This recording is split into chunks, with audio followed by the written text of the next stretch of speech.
নমস্কার বন্ধুরা, rare view mirror চ্যানেলে আপনাদের সবাইকে স্বাগত জানাই। আজ আমি আপনাদেরকে রাতের বেঁচে যাওয়া ভাত বা বাসি ভাত যাকে বলে সেই দিয়ে আপনারা কিভাবে রান্না করে নিতে পারবেন একটা খুব সুস্বাদু খাবার, সেটাই আপনাদের করে দেখাবো। ভাত ভাজা আজকে আমি আপনাদেরকে করে দেখাবো আমার স্টাইলে। তাহলে চলুন চটপট রেসিপিটা শুরু করা যাক। ইন্ডাকশানে কড়াই বসিয়ে আমি 1 টেবিল চামচ অলিভ অয়েল দিচ্ছি। আপনারা চাইলে সাদা তেল বা সর্ষের তেল বা ঘিও দিতে পারেন। অলিভ অয়েলটা গরম হয়ে গেছে, এবার আমি ফোড়নে 1 টিস্পুন সাদা জিরে দিয়ে দিলাম। সাদা জিরের সাথে আপনারা যদি চান তাহলে আপনারা শুকনো লঙ্কাও দিতে পারেন বা তেজপাতাও দিতে পারেন, তবে আমি দিচ্ছি না। ফোড়নটা হালকা নাড়াচাড়া করে নিয়ে একটা একদম ছোট সাইজের পেঁয়াজ আর একটা কাঁচা লঙ্কা কুচি করে নিয়েছিলাম সেটা দিয়ে দিলাম। পেঁয়াজটা কিছুক্ষণ নাড়াচাড়া করে নিয়ে বেশ কিছুটা পরিমাণ সবজি আমি এখানে দিচ্ছি। এখানে 2 রকমের capsicum, yellow capsicum, green capsicum আর গাজর কুচি দিয়ে দিলাম। একটু হালকা নাড়াচাড়া করে নেব। আপনারা আপনাদের পছন্দ অনুযায়ী আরও নানা রকমের সবজি অ্যাড করতে পারেন। আমার বাড়িতে বেশ কিছুটা ফুলকপি আর সুইট কর্ন ছিল, আমি সেটাও অ্যাড করে দিয়েছি। আপনারা যদি চান তাহলে এখানে কিন্তু আরও নানা রকমের সবজি দিতে পারেন। আমার কাছে এই সবজিগুলোই বাড়িতে অ্যাভেলেবেল ছিল, তাই আমি এই সবজিগুলোই ব্যবহার করছি।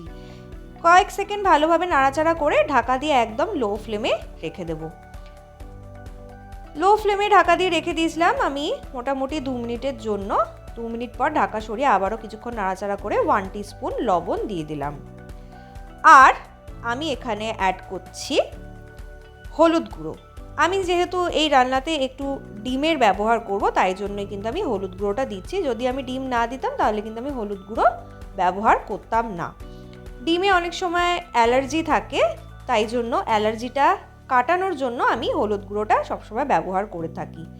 লবণ হলুদটা দেওয়ার পর ভালোভাবে সবজির সাথে ওপর নিচ করে মিশিয়ে নেব।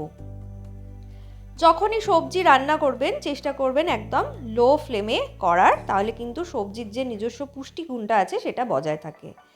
এবার আমি 2টো ডিম ফেটিয়ে রেখে দিয়েছিলাম অল্প একটু লবণ আর গোলমরিচ গুঁড়ো দিয়ে, সেই ফ্যাটানো ডিমটা দিয়ে দিলাম।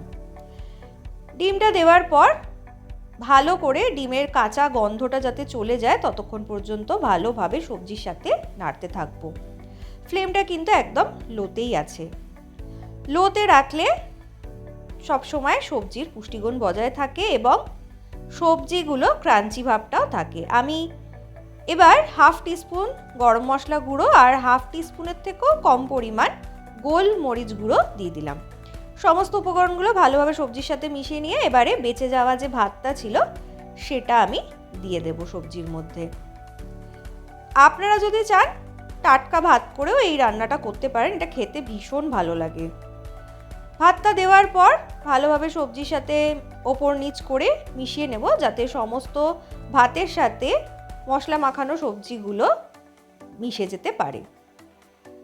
ভালোভাবে নাড়াচাড়া করে ওপর নিচ করে মিশিয়ে নিয়েছি। এবার আমি 1/2 টিস্পুনের থেকে একটু বেশি চিনি দিচ্ছি। এটা সম্পূর্ণ অপশনাল, আপনারা যদি না চান স্কিপ করতে পারেন। তবে চিনিটা দিলে একটু স্বাদের হেরফের তো অবশ্যই হবে, তবে আমি যেটা বললাম এটা সম্পূর্ণ অপশনাল, আপনারা চাইলে স্কিপ করতেই পারেন।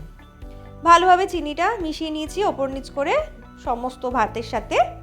আমার কিন্তু ভাত ভাজা একদম কমপ্লিট। আমি ইন্ডাকশান বন্ধ করে 3 মিনিট ঢাকা দিয়ে রেখে দেবো। 3 মিনিট পর ঢাকা সরিয়ে নিয়েছি। এবার আমার সার্ভ করার পালা। এটা কিন্তু দেখে মনে হবে যে ফ্রাইড রাইস, কিন্তু একদমই এটা ফ্রাইড রাইস নয়, এটা কিন্তু ভাত ভাজা। এই রেসিপিটা আমার বাড়িতে সবাই খেতে ভীষণ ভালোবাসে। যেদিনে আমার রাতে ভাত বেঁচে যায় আমি পরের দিন সকালবেলা এইভাবে টিফিনের জন্য বানাই। বাচ্চারা যারা সবজি খেতে একদমই পছন্দ করে না তাদের জন্য আপনারা অনায়াসেই এই রেসিপিটা কিন্তু করে নিতে পারেন।